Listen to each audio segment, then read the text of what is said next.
Ladies and gentlemen, this high-level political forum is being held at a critical moment in human history.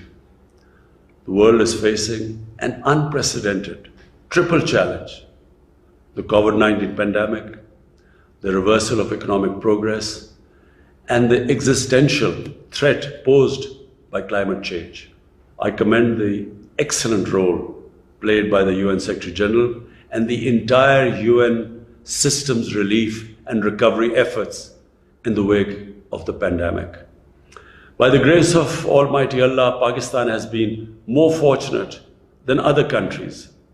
Through our policies of smart lockdowns and focus on the disadvantaged, we have been able to somehow contain the virus. We managed to save precious lives and at the same time, livelihoods. I appreciate the international recognition of our pandemic containment strategy and our Asas social protection program. We are now making all possible efforts to accelerate our vaccination campaign. Unfortunately, the COVID-19 pandemic revealed and accentuated the endemic inequalities which exist within and amongst nations. The global economy will not recover fully until all countries, rich and poor, are enabled to accelerate and expand investment for achieving the SDGs and climate goals. I believe that the following actions at the national and international level are indispensable to respond effectively to the triple crisis. First, universal and affordable access to COVID-19 vaccine is essential to defeat the virus and to revive global trade, investment, and growth. The world must ramp up vaccine production, including in the developing countries, and ensure its rapid distribution. While the support offered by some major nations is commendable, more needs to be done. Of vital urgency is the waiver of intellectual property rights, even if temporary, vaccine production under license, full funding of COVAX facility, and provision of grants and concessional lending to enable developing countries to purchase vaccine at fair prices. Second, adequate finance must be mobilized to enable the developing countries to meet the triple challenge of COVID recovery, SDG implementation, and realization of environmental goals. There are synergies in these three challenges which should be utilized to build back better. The high-income countries have been able to inject $17 trillion to stimulate their economies. The developing countries, on the other hand, are estimated to need at least $4.3 trillion to recover from the crisis and implement the SDGs. They have so far, unfortunately, secured access to less than 5% of this amount.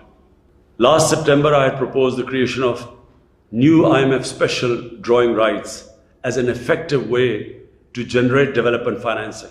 I welcome the agreement to create $650 billion in new SDRs.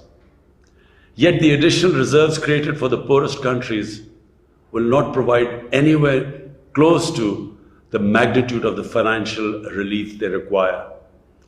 It is therefore essential that the proposal of the IMF Director General that the high-income countries voluntarily reallocate a part of their unutilized IMF quotas, and this should be approved urgently.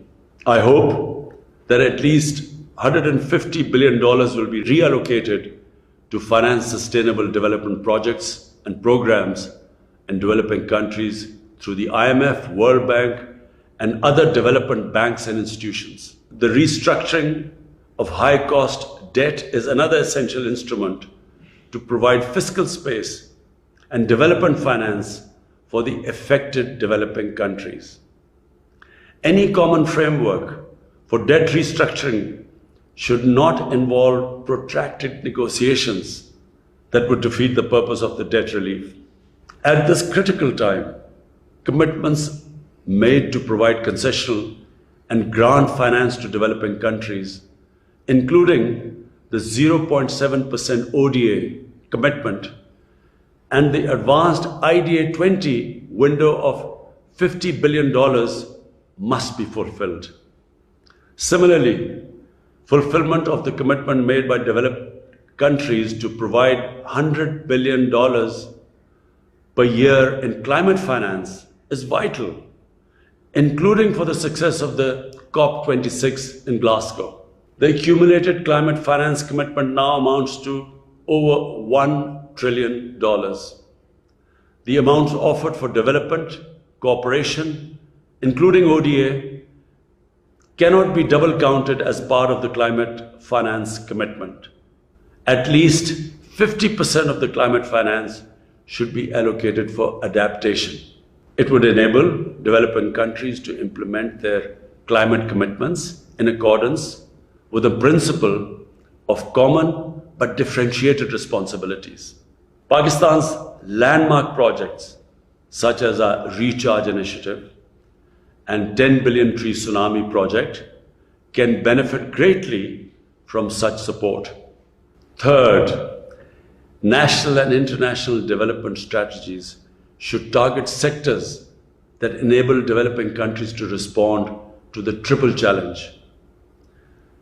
And these include COVID recovery, human development, social protection, renewable energy, sustainable agriculture, climate change, and digitalization. Investment in sustainable infrastructure, which impacts 92% of the SDGs, must be a central part of development strategies. The UN, with its unique convening power, should initiate a multi-stakeholder dialogue to mobilize the $1 trillion investment required annually in sustainable infrastructure.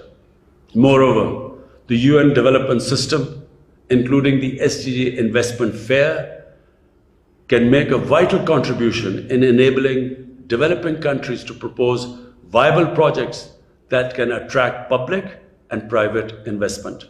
Fourth, the structural and systemic deficiencies of the international financial and trade architecture need to be addressed comprehensively and urgently. The international trade regime must provide all developing countries with equitable and preferential access to global markets. Protectionist measures erected by some major economies in violation of the WTO agreements must be rescinded. The vast amounts of illicit finance which flow out of the developing countries must be halted. Their stolen assets should be returned unconditionally. The 14 recommendations of the FACT-I panel deserve to be endorsed and implemented. I welcome the US proposal for a minimum global corporate tax to prevent profit shifting and tax evasion. Excellencies, the COVID-19 pandemic has once again revealed the essential unity of humanity and the close interdependence of nations. This crisis should crystallize awareness of the immutable importance of the principles and purpose of the UN Charter. We must focus on peaceful and just resolutions of disputes and promote international cooperation for building a more equitable, stable, and prosperous world. I thank you.